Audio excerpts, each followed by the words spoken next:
Denise Rutkowski rose fast in the early 1990s, winning the 1993 Ms. International and placing runner-up at the 1993 Ms. Olympia. Her physique stood out for dense muscle combined with stage-ready conditioning, low body fat, deep separation, and strong symmetry for the era. The competitive pathway that elevated her emphasized mass, hardness, and extreme leanness, requiring year-round discipline in training periodization, progressive overload, macronutrient control, and peaking strategies such as water and sodium manipulation. After a brief peak, she left the stage abruptly. The transition illustrates a common pattern for elite athletes who reach the top quickly, then face pressures related to recovery, identity, and long-term health outside of the contest schedule. Public discussion often links the period's conditioning standards with performance-enhancing substances, but specific medical or supplementation choices are private unless explicitly disclosed. Her career is a clear case study in how fast ascent, extreme physique standards, and sudden exit can intersect in women's bodybuilding. Alina Popa became known for her exceptional structure and balanced muscularity, earning consistent top placings at the Ms. Olympia and Rising Phoenix World Championships. Her physique displayed remarkable muscle density, vascularity, and conditioning, reflecting years of hypertrophy-focused training cycles and strict macronutrient periodization. Competing during an era of shifting criteria, where size, definition, and femininity were all judged differently, she represented the evolution of the sport toward extreme muscular refinement. Popa's transformation demonstrated the physiological adaptations driven by long-term resistance training and possible ergogenic enhancement, such as increased muscle cross-sectional area, lower body fat thresholds, and enhanced recovery capacity. Her later advocacy for women's bodybuilding also shows how athletes navigate post-competition identity, shifting from contest preparation to mentorship or coaching. Popa's career underscores the balance between pushing physiological limits for aesthetic goals and the challenges of sustaining hormonal and metabolic stability afterward. Iris Kyle is widely regarded as the most dominant female bodybuilder in history, with 10 Ms. Olympia titles between 2004 and 2014. Her physique showcased extreme muscular density, striated separation, and proportion rarely achieved in women's bodybuilding. Training under advanced hypertrophy systems, Kyle emphasized progressive overload, high-intensity interval techniques, and precise nutrient timing. The muscle maturity she displayed resulted from years of tissue adaptation and extremely low off-season body fat. During her reign, she represented the pinnacle of competitive conditioning standards, where symmetry and size approached the physiological limits of female development. Discussions about her legacy often point to how evolving aesthetic standards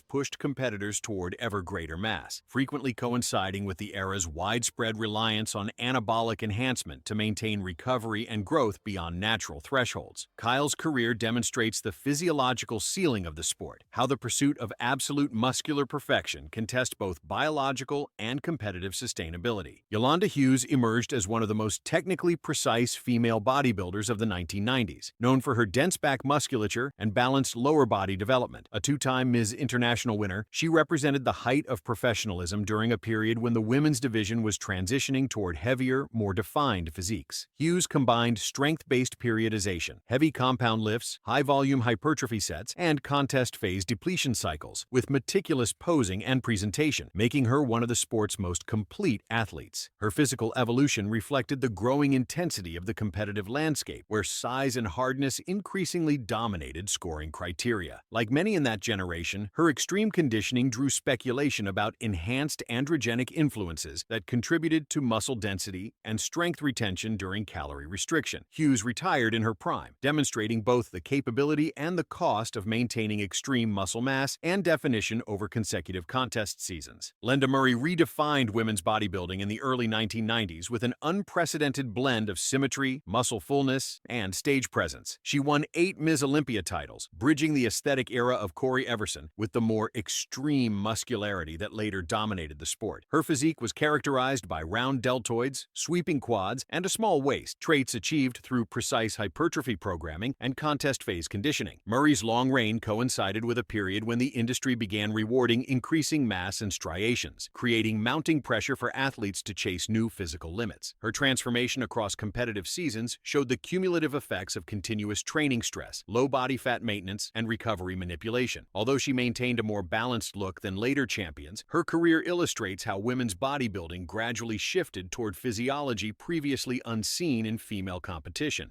emphasizing the fine line between aesthetic enhancement and the extreme adaptations required to stay dominant. Kim Chizevsky's rise in the mid-1990s marked the turning point when female bodybuilding fully embraced extreme muscularity. A four-time Mrs. Olympia, she brought unprecedented mass, hardness, and definition to the stage, a level of development that rivaled many male light heavyweight physiques of her era. Her training combined heavy compound lifts with advanced hypertrophy cycles, emphasizing mechanical tension and metabolic fatigue, supported by rigorous nutrition and recovery discipline.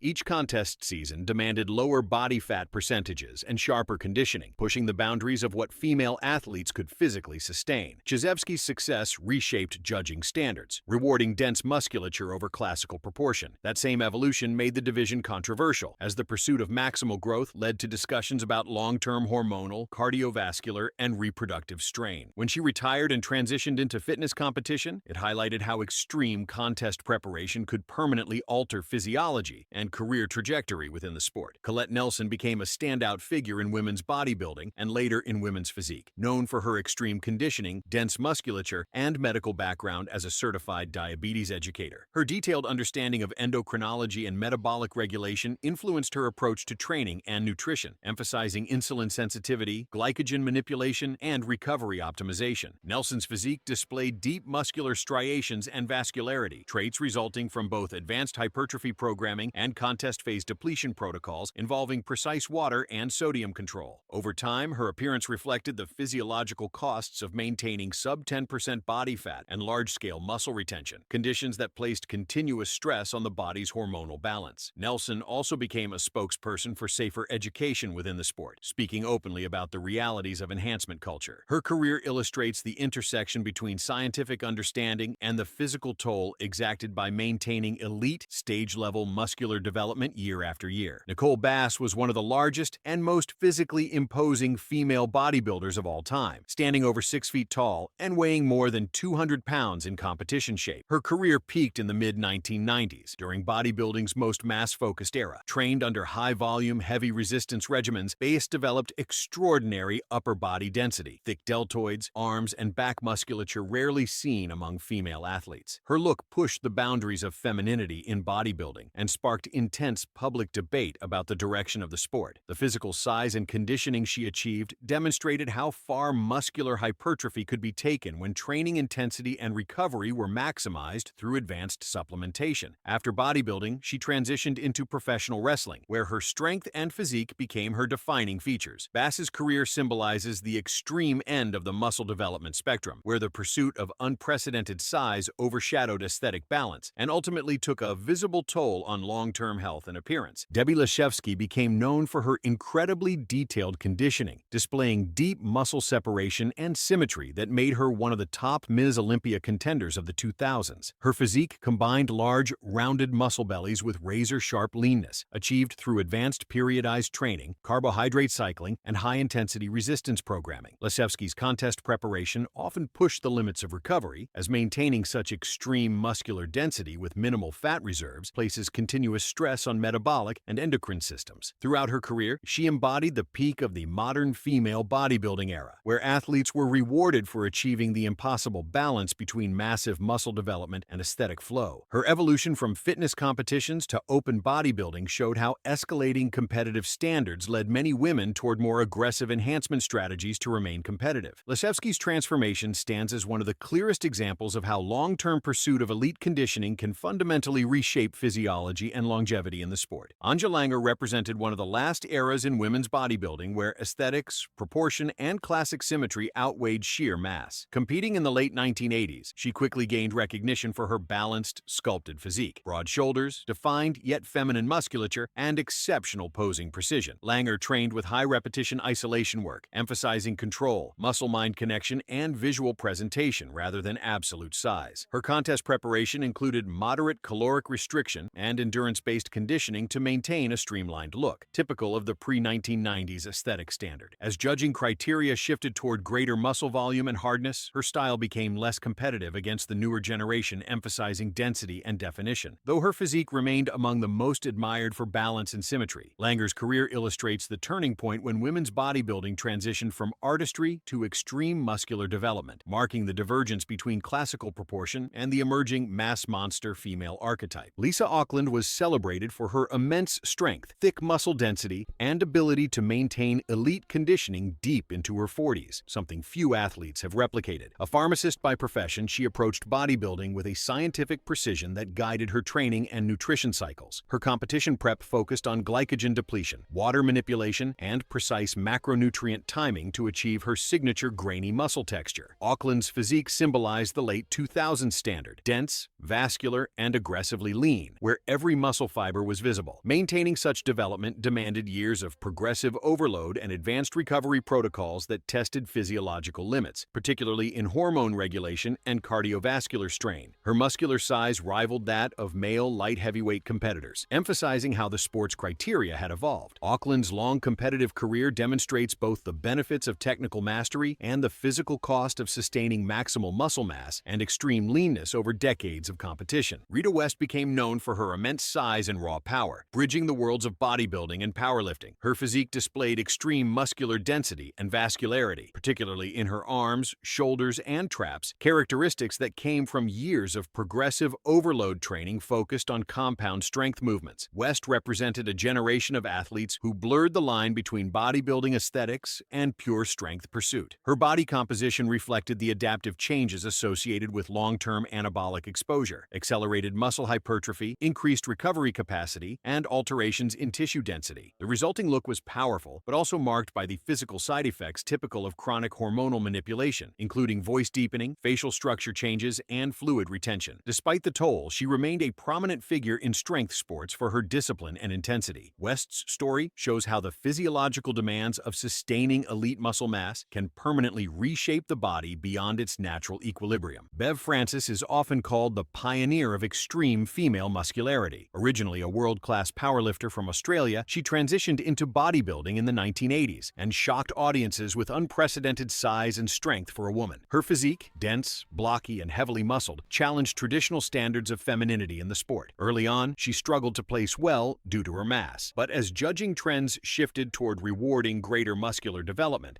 Francis became a symbol of the sport's transformation. Her training involved maximal effort lifts, progressive overload cycles, and high-calorie nutritional phases that promoted rapid hypertrophy.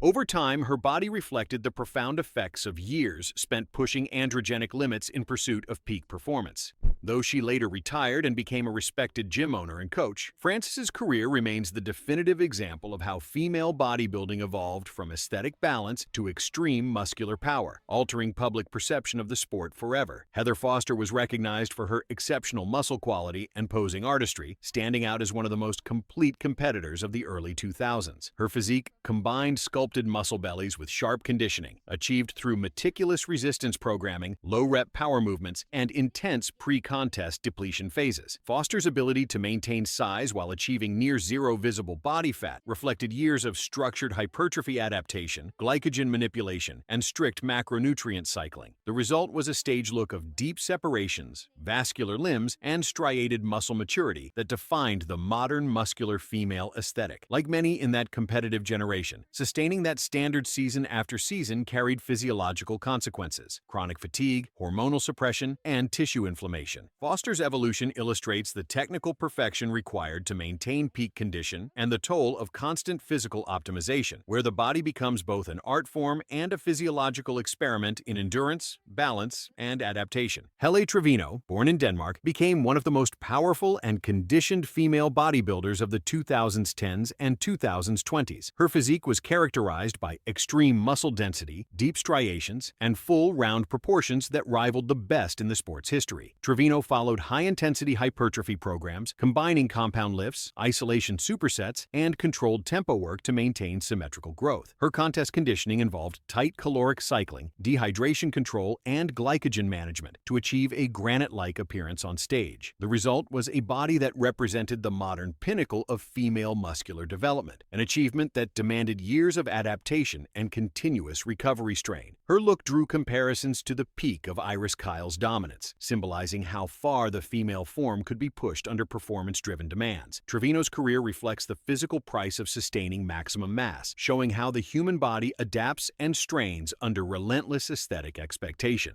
Laura Creaval was one of the most respected female bodybuilders of the 1990s, known for her symmetry, conditioning, and balanced approach to muscularity. Born in Guyana and raised in Canada, she earned multiple Ms. Olympia top 3 finishes and 2 Ms. international titles. Creaval's training emphasized precise muscle targeting and aesthetic proportion, combining moderate resistance loads with high-volume circuits to sculpt without overdevelopment. Her nutrition focused on lean protein cycling and complex carbohydrates to maintain muscle fullness while cutting body fat to competition levels. Though she competed in an era increasingly rewarding mass, she remained loyal to the classic aesthetic ideal, making her physique one of the most admired in the sport's transitional period. As the judging criteria evolved toward denser physiques, Creaval's graceful symmetry was gradually overshadowed by more extreme builds, illustrating how the industry's pursuit of size began to redefine and ultimately polarize the standards of women's bodybuilding. Valentina Chepiga, a Ukrainian-born competitor, brought a blend of elegance and muscle definition that earned her the 2000 Ms. Olympia title. Her physique displayed exceptional structure, broad shoulders tapering to a narrow waist, with detailed quadriceps and refined upper body lines. Chepiga's training emphasized precision hypertrophy, targeting proportional muscle growth rather than sheer bulk. Her contest preparation followed classic Eastern European methodologies, cyclical nutrition, controlled carbohydrate loading, and long-duration aerobic conditioning to reveal extreme muscular detail. Despite her aesthetic balance, she competed during a period when the sport increasingly rewarded density and hardness over classical symmetry. As the judging landscape shifted toward the mass monster aesthetic, maintaining her softer, more balanced look became less competitive. Chepiga's career encapsulates the final stage of the transitional era, when women's bodybuilding moved from emphasizing natural proportion and beauty to rewarding physiques sculpted through more aggressive conditioning and recovery enhancement practices. Andrula Blanchette, from the United Kingdom, became one of the most recognizable female bodybuilders of the late 1990s and early 2000s, winning the 2000 Ms. Olympia lightweight title. Her physique stood out for dense, rounded muscle bellies and compact symmetry, built through years of strength-focused training and disciplined recovery cycles. A black belt in judo, Blanchette applied athletic principles, explosive compound lifts, functional movement patterns, and power endurance intervals to achieve her remarkable muscular balance. Her conditioning reflected extreme attention to glycogen management and water balance, giving her a sculpted yet full appearance on stage. As competition demands escalated toward deeper muscularity and sharper definition, her body demonstrated the physiological strain of sustaining low body fat and high muscle volume. Blanchette's evolution shows how female athletes integrated power disciplines with bodybuilding science, achieving extraordinary physiques, but often at the expense of long-term metabolic and hormonal equilibrium. Renee Toney became world famous for possessing one of the largest and most muscular physiques ever developed by a woman, with arm measurements reportedly exceeding 20 inches. Originally from Guyana, she built her career in the United States through relentless heavy resistance training, emphasizing compound lifts and maximal progressive overload. Her contest conditioning revealed massive deltoids, triceps, and leg density that pushed the visual limits of female muscularity. Maintaining such volume required continuous hypertrophy stimulus, precise macronutrient intake, and extreme caloric cycling to preserve muscle while reducing body fat. Tony's physique reflected the full transformation of women's bodybuilding into a discipline prioritizing size and hardness above all else. The level of androgenic adaptation visible in her build made her a controversial figure, symbolizing both the possibilities and the consequences of taking muscular development to its outer boundary. She remains one of the most striking examples of long-term physiological transformation in competitive bodybuilding history. Joanna Thomas was one of Britain's youngest professional female bodybuilders, earning her pro card at just 21 years old. Her physique was known for full muscle bellies, extreme definition, and unusually mature muscle density for her age, achieved through high-volume resistance training and meticulous diet structuring. Competing through the late 1990s and 2000s, she represented the new generation of women chasing maximal muscularity in an era when competition standards heavily favored mass and hardness. Maintaining that level of development required constant physical conditioning cycles that pushed the limits of recovery and hormonal regulation. Thomas's later life revealed the lasting strain of that lifestyle, as health issues and financial struggles followed her retirement. Her story became one of the most public examples of how the demands of professional bodybuilding could extend beyond the stage, showing the long-term cost of extreme transformation, both physically and psychologically, once competition ended.